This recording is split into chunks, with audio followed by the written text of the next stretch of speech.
Hello YouTube, ang papakita ko sa inyo ngayon tong LG na earphone. So, may nag-post sa group kasi nito, tapos binili ko lang, hindi ko alam kung maganda ba, no? Mura lang kasi, so tinesting ko lang. Tapos pag binili nyo, dito lang siya nakalagay. Hindi ko alam, ito yata yung model niya. Anyway, yung itsura niya ganito, ayan. Yung cable niya hindi din ganun kahaba. L-type. Ayan. Medyo makapal sa video yung cable. Tapos yan, yung parang sa Nokia. Ayan. Tapos ito, yan.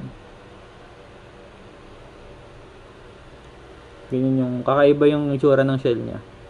Malaki na ano, bilog na bilog. Yung pit na ito, mayroon din makita kung right o left eh. Yan.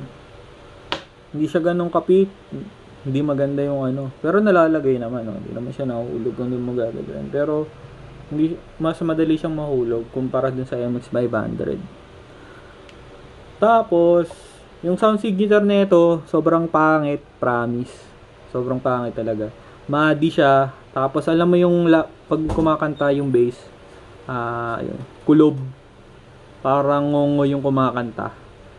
So yun, wag yung bilhin, bida na lang bilhin nyo. Bye bye.